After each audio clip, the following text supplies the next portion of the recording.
তুমি কি জানো ১৯৮২ সালে একজন বাংলাদেশি আমেরিকায় গিয়ে লেকচার ছিলেন।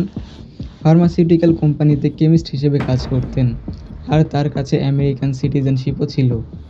কিন্তু ১৯৯৬ সালে উনি সব ছেড়ে বাংলাদেশে ফিরে আসলেন। কেন? কারণ উনি বিশ্বাস করতেন বাংলাদেশের শিক্ষা ব্যবস্থা বদলানো দরকার। হ্যাঁ, আজ আমি কথা বলবো হেলিকপ্টার মিলন বলে পরিচিত ডক্টর এএনএম এহসানুল হক মিলন এর জীবনী নিয়ে। যদি ভিডিওটা ভালো লাগে তাহলে ভিডিওতে একটা লাইক, কমেন্ট এবং সাবস্ক্রাইব করতে ভুলো না। ডক্টর মিলন ওরফে হেলিকপ্টার মিলনের জন্ম ১ জানুয়ারি ১৯৫৭ সালে চাঁদপুরের কচুয়ায়। তার বাবা ওবায়দুল হক ছিলেন একজন সরকারি কর্মকর্তা, আর মা মাহমুদা হক ছিলেন গৃহিণী।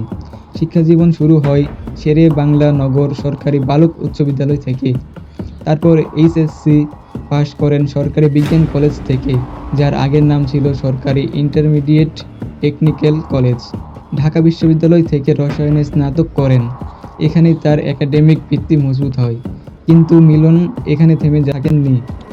১৯৮২ সালে উনি আমেরিকায় চলে যান। New York institute of technology থেকে MBA করেন। আমেরিকায় থাকা অবস্থায় উনি শুধু ছাত্র ছিলেন না, ব্রুকলিন কলেজ আর বরো অব ম্যানহাটন কমিউনিটি কলেজে অ্যাডজাংক্ট লেকচারার হিসেবে পড়াতেন। সাথে ফার্মাসিউটিক্যাল ইন্ডাস্ট্রিতে কেমিস্ট হিসেবে প্রফেশনাল ক্যারিয়ারও ছিল।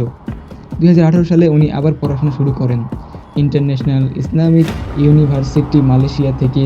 পলিটিক্যাল সায়েন্সে PhD সম্পন্ন করেন। তার থিসিস বিষয় ছিল বাংলাদেশের আর্থ-সামাজিক উন্নয়নে কারিগরি ও বৃত্তিমূলক শিক্ষার ভূমিকা। এটা থেকেই বোঝা যায় শিক্ষা নিয়ে তার আগ্রহ শুধু রাজনীতি না, গবেষণা লেভেলেরও। ১৯৯৬ সালে মিলন একটা বড় সিদ্ধান্ত নেন। আমেরিকান সিটিজেনশিপ ছেড়ে দিয়ে বাংলাদেশে ফিরে আসেন, কারণ তার টার্গেট ছিল বিএনপির হয়ে রাজনীতি করা। একই বছর চাঁদপুর ১ আসন থেকে MP হিসেবে নির্বাচিত হন। তারপর ২০০১ সালে খালেদা জিয়ার ক্যাবিনেটে শিক্ষামন্ত্রীর দায়িত্ব পান। এই ৫ বছর ২০০১ থেকে ২০০৬ সাল পর্যন্ত তার নাম সারা বাংলাদেশে ছড়িয়ে পড়ে। কেন? কারণ উনি কপি কালচার এর বিরুদ্ধে যুদ্ধ ঘোষণা করেন। তখন SSC-HSC পরীক্ষায় প্রশ্ন ফাঁস আর প্রকাশ্যে নকল করা স্বাভাবিক ছিল।